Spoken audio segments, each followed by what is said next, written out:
Welcome to SAC TV. Today we have a very special guest, Dan Shively from KCRA Airwatts, right? Good to be here. Boy, that's going back a long way. Now, wasn't KCRA the very first station in Sacramento, TV station, to have a helicopter? It was. As far as I know, there may have been something back in the 60s for a brief time, but it was only a gimmick, and it really never caught on. And but you were the first pilot reporter, yes, for TV. Right. Of course, there was the radio days. I did that for 7 years, the Airwatch traffic plane. KCRA, radio's been around, or was around, unfortunately, since just after the war. Right. And World War II. Yes, in the 40s. I can't remember the exact year it went on the air. Oh, it's on my website somewhere. I'll have to look it up. I can't remember off the top of my head. But KCRA has been the top TV station for decades. Yeah, it really has. And radio, surprisingly, for a little 5,000, 1,000 watt station. 1320 AM. Yes. That was KCRA. In fact, the nighttime signal was so bad that when we reduced power and changed antenna, you couldn't get us in Roseville. Really? So, but they started with one of the first traffic planes in town in, that would have been probably in the mid-70s.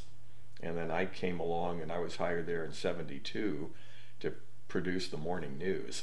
Okay. I had been working in Chico in television there, and it seemed like radio in Sacramento plus part of a TV affiliate would have been a good career move. So I took that job, and I had a commercial pilot's license that I got after I got out of the military. So 2 months into that job, the guy doing the traffic reports quit.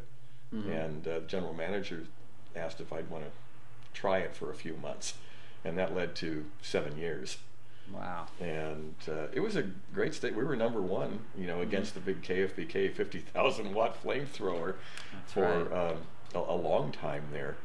And then that station was sold in 77, I believe. Kelly Broadcasting sold it. Right? There was, I think that was the seed money for John Kelly's other station in Seattle, KCPQ. So we became owned by Tribune, and the call letters changed to KGNR. And somewhere along there I had gotten a helicopter license. And then 2 years later, in 79, word kind of crept back to me that Channel 3 was getting a helicopter. So I went over and talked to John about it, and he admitted he was, and I said, well, I'd like to fly it. And he said, well, yeah, we thought about you because you're already on the air as a pilot reporter, but you need a helicopter license. I said, well, I have one. And so I was hired the next day. Well, we're going to talk more about that in the next segment. Okay. And we're also going to talk about your radio past. Uh-oh. Coming up. Okay.